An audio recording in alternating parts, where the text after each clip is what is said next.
Dharmavaram MLA Satyakumar గారికి ఆంధ్రప్రదేశ్ మంత్రివర్గంలో చోటు దక్కడం వెనక మాజీ ఉపరాష్ట్రపతి వెంకయ్య నాయుడు హస్తం ఉంది. వెంకయ్య నాయుడు అమిత్ షాకి చెప్పడంతో అమిత్ షా గారు చంద్రబాబుకి కోరడా, చంద్రబాబు ఆయనకి మంత్రి పదవి ఇచ్చారు అంటూ కూడా ఒక వార్త ఇప్పుడు సోషల్ మీడియాలో చక్కర్లు కొడుతున్న నేపథ్యంలో ఈ అంశం మీద మనం విశ్లేషణ చేసుకునే ప్రయత్నం చేద్దాం. ప్రస్తుతం మనతో పాటు ఉన్నారు ప్రముఖ రాజకీయ విశ్లేషకులు, ప్రముఖ సీనియర్ జర్నలిస్ట్ దుర్గా వడ్లమణి గారు. వారితో మాట్లాడదాం. దుర్గారు హాయ్ అండి. హాయ్ మా. ధర్మవరం ఎమ్మెల్యే సత్యకుమార్ గారికి మంత్రి పదవి దక్కడం వెనక మాజీ ఉపరాష్ట్రపతి వెంకయ్య నాయుడు గారి హస్తం ఉంది. వెంకయ్య నాయుడు గారు అమిత్ షాని కోరారు. అమిత్ షా గారు చంద్రబాబుకి చెప్పడంతో చంద్రబాబు గారు సత్యకుమార్ గారికి మంత్రి పదవి ఆఫర్ చేశారు అంటూ రకరకాలుగా కొన్ని వార్తలు సోషల్ మీడియాలో చక్కర్లు కొడుతూ ఉన్నాయి. ఏంటి అసలు ఏం జరిగింది సత్యకుమార్ గారికి మంత్రి పదవి దక్కడం వెనక?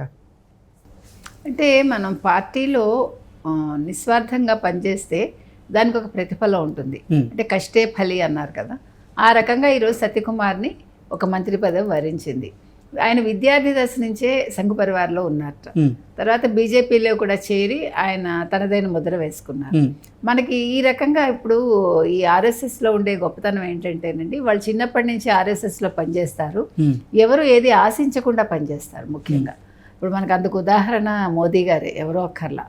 మీరు ఎవరు సీనియర్స్ ఎవరు బీజేపీలో తీసుకున్నా కూడా వాళ్ళందరూ చిన్నప్పటి నుంచి సంఘ పరివార్లో ఉండి ఆర్ఎస్ఎస్లో పనిచేసి చేసి ఒక స్థాయికి వస్తారు. వాళ్ళు రాజకీయంగా కూడా ఎదుగుతారు. అంటే ముఖ్యంగా వాళ్ళు ఒక సంస్కారయుతంగా వాళ్ళు తయారవుతారు. ఒక శిక్షణ అలాంటిది మీకు. ఇంకొకటి ఏంటంటే బీజేపీలో ఉండే గొప్ప విషయం ఏంటంటే వాళ్ళు మహిళలకి చాలా గౌరవం ఇస్తారు. అది కూడా అంటే ఇది ఎందుకు చెప్పుకుంటున్నాం అంటే, మనం గతంలో ఈ వైసీపీ ప్రభుత్వం గురించి మాట్లాడుకుంటున్నాం. మనం వాళ్ళు ఆడవాళ్ళ గురించి ఎంత నీచంగా మాట్లాడతారు, ఏ రకంగా ఉంటారో మనకు తెలుసు. వాళ్ళందరూ కూడా ఇవి నేర్చుకోవాలండి. కొన్ని సూత్రాలు ప్రతి వాళ్ళు వంట పట్టించుకోవాలి.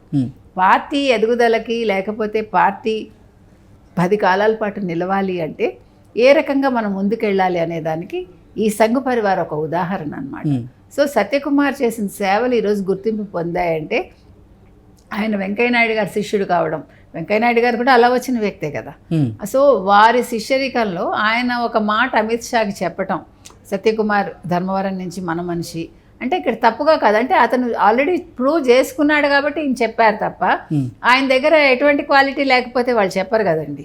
సో ఆ రకంగా ఒక మాట అమిత్ షాకి చెప్పడం, అమిత్ షా గారు వచ్చి చంద్రబాబు నాయుడు గారిని మరి మంత్రివర్గ విస్తరణ ఉంది కాబట్టి వారికి చెప్పటం, వెంటనే ఆయన అంగీకరించి సత్యకుమార్ చూస్తారు కదా ఆయన బ్యాక్గ్రౌండ్ ఏంటి అనేది, చూశాక ఆమోద ముద్ర తెలిపి వారికి కూడా మంత్రిత్వ శాఖ కేటాయించారు. మంత్రిగా వారిని నిన్న ప్రమాణ స్వీకారం చేశారు.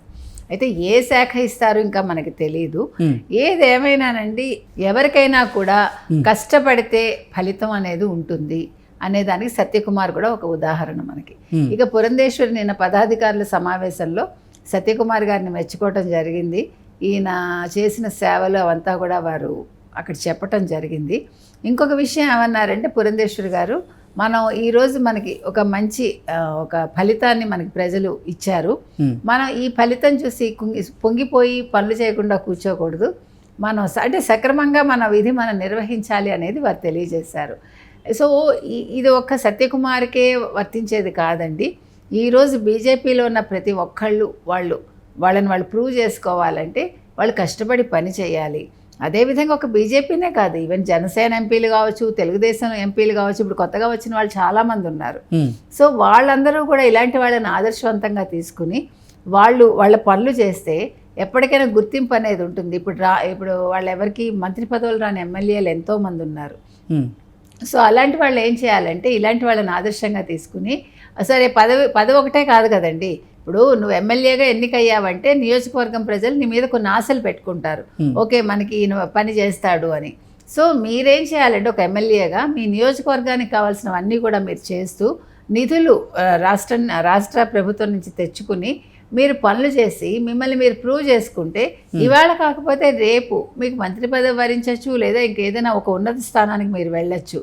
సో ఇవన్నీ కూడా మనం ఒక ఏమనాలి, భవిష్యత్తుకి ఒక బాటగా మనకి పనికొస్తాయి. అంటే మన ఉన్నతికి నేను అనేది. సో సత్యకుమార్ని ఆదర్శంగా చాలామంది తీసుకుంటే బాగుంటుందండి. అది బీజేపీ వాళ్ళనే కాదు, జనసేన కాదు, తెలుగుదేశం ఎవరైనా సరే.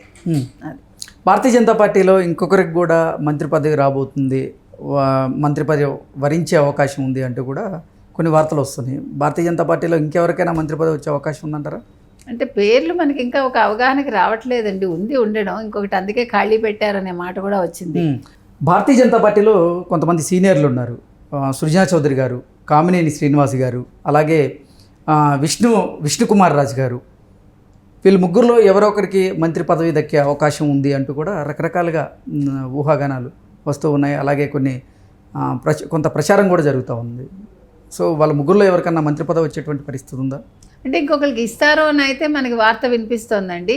ఈ ముగ్గురులో చూసుకుంటే మరి సుజనా చౌదరి కేంద్రానికి వెళ్తే బాగుంటుందని అందరూ అనుకున్నారు. ఫస్ట్ నుంచి కూడా ఆయన అట్టే పనిచేశారు కాబట్టి కొద్దో గొప్ప కామినేని శ్రీనివాస్ గారికి అవకాశం మనకు కనిపిస్తోంది. ఎందుకంటే వాళ్ళు వ్యాపార రంగంలో కూడా ఉన్నారు, ప్రజలకి కొద్దో గొప్ప సేవ చేశారు. 2014 నుంచి 2019 వరకు కూడా ఆంధ్రప్రదేశ్లో ఆయన మంత్రిత్వ శాఖలో కూడా ఉన్నారు. అవును, గతంలో చంద్రబాబు గారి క్యాబినెట్ లో పనిచేశారు. కామినేని శ్రీనివాస్ గారు పనిచేశారు. అయితే ఆ రకంగా చూసుకున్నప్పుడు విష్ణుకుమార్ రాజు గారికి ప్రిఫరెన్స్ ఇస్తే బాగుండొచ్చు. ఎందుకంటే ఆల్రెడీ ఈయన మంత్రిగా పనిచేశారు, సుజనా చౌదరి గారు కూడా గతంలో ఉన్నారు. కాబట్టి ఇప్పుడు ఆ రకంగా తీసుకున్నప్పుడు మనం విష్ణుకుమార్ రాజు గారికి ఇస్తే బాగుండొచ్చు. కానీ మరి బీజేపీ వాళ్ళు ఎటువంటి నిర్ణయాలు తీసుకుంటారో మనకు తెలియదు. ఎందుకంటే వాళ్ళవన్నీ కూడా కేంద్రం నుంచి రావాలి కాబట్టి వాళ్ళ లెక్కలు వేరే ఉంటాయి. అది మనం వీళ్ళకే వస్తుందని ఖచ్చితంగా చెప్పడానికి లేదు, కానీ వచ్చే అవకాశం అయితే ఉంది. ధర్మవరం నుంచి భారతీయ జనతా పార్టీ అభ్యర్థిగా సత్యకుమార్ గారు మొదటిసారి గెలిచారు. అయినప్పటికీ ఆయనకి మంత్రివర్గంలో చోటు ఇచ్చారు.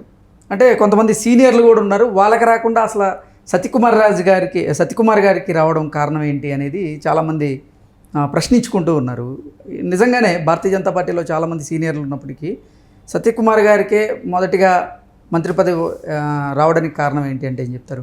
అంటే అదేనండి, మనం సమీకరణాలు చూసుకుంటారు, ఎవరు పార్టీకి ఎంత సేవ చేశారు, మొదటి నుంచి వీళ్ళు ఏ రకంగా ఉన్నారు, నిబద్ధతతో ఉన్నారా లేదా, నిజాయితీగా ఉన్నారా లేదా, ఇవన్నీ చూసుకున్నాకే భారతీయ జనతా పార్టీ మాత్రం ఎవరికైనా అవకాశం ఇస్తుందండి.